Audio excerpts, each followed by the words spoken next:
大家好，欢迎大家一起来学习汉语สวัสดีทุกคนเนาะมื้อนี้พวกเราจะมาเรียนคำศัพท์ต่อจาก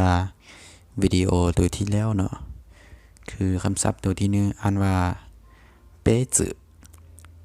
เป๊จือแปลว่าจอกแก้วเนาะประโยคตัวอย่างที่หนึ่ง这是我的杯子这是我的杯子แปลว่านี่แม่นจอกของข้อยเนาะนี่แม่นจอกของข้อยประโยคตัวอย่างที่สอง那个杯子怎么样那个杯子怎么样แปลว่าจอน้อยนั้นเป็นแนวใดเนาะจอน้อยนั้นเป็นแนวใดคำศัพท์ต่อไปอ่านว่าปูเคอฉีปูเคอฉีแปลว่าบ่ต้องเกรงใจเนาะประโยคตัวอย่างที่หนึ่ง你太客气了你太客气了แปลว่าเจ้าเกรงใจเกินไปแล้วเนาะคำศัพท์ต่อไปอ่านว่า对不起对不起แปลว่าขอโทษเนาะประโยคตัวอย่างที่หนึ่ง对不起我不会做饭对不起我不会做饭แปลว่าขอโทษค่อยบ่ฮู้เฮ็ด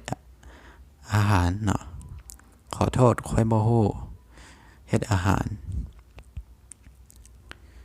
คำศัพท์ต่อไปอ่านว่าเหลินเหลินแปลว่าหนาวหรือว่าเย็นเนาะประโยคตัวอย่างที่หนึ่ง我要一杯冷水我要一杯冷水แปลว่าค่อยต้องการน้ำเย็นเนาะจอกนึงเนาะประโยคตัวอย่างที่สอง今天太冷了我不想洗澡今天太冷了我不想洗澡แปลว่ามื้อนี้หนาวหลายค่อยบ่อยากอาบน้ำเนาะคำศัพท์ต่อไปอ่านว่า没关系没关系แปลว่าบ่เป็นหยังเนาะประโยคตัวอย่างที่หนึ่ง没关系我坐出租车回去没关系我坐出租车回去ก็แปลว่าบ่เป็นหยังค่อยขี่รถแท็กซี่ไปเนาะกลับไปก็ได้เนาะประมาณนี้เนาะคำศัพท์ต่อไปอ่านว่าฉิงฉิงแปลว่าเซิร์นเนาะหรือว่ากรุณาเนาะประโยคตัวอย่างที่หนึ่งฉินจั่ว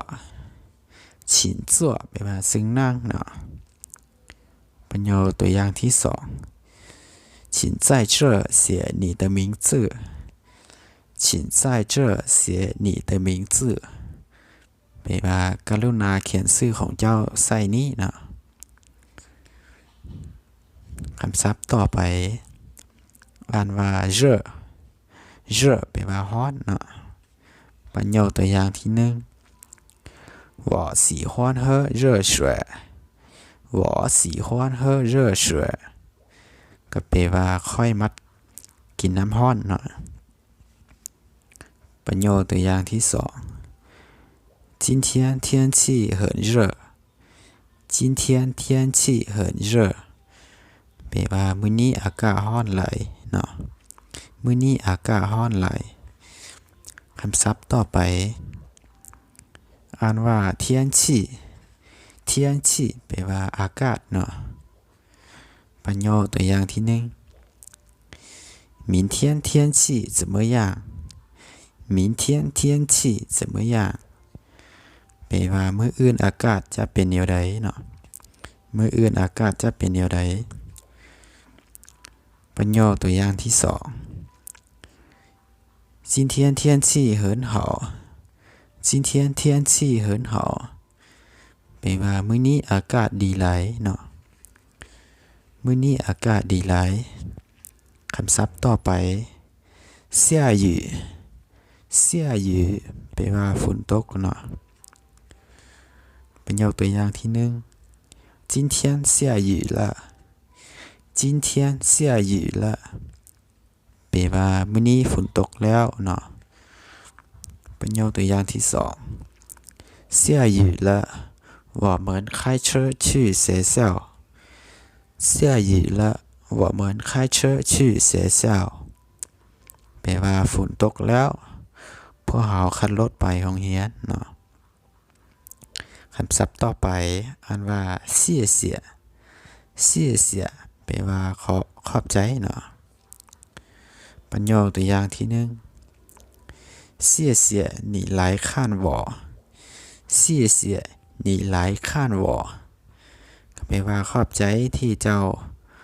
มายามค่อยหรือว่ามาเบิ่นค่อยเนาะประโยคตัวอย่างที่2谢谢你的礼物谢谢你的礼物ก็แปลว่าขอบใจสำหรับของขวัญของเจ้าเนาะคำศัพท์ต่อไปอ่านว่า再见再见แปลว่าลาก่อนเนาะประโยคตัวอย่างที่1我去学校了再见我去学校了再见แปลว่าค่อยไปโรงเรียนแล้วลาก่อนเนาะประโยคตัวอย่างที่2老师再见老师再见แปลว่าลาก่อนอาจารย์เนาะลาก่อนอาจารย์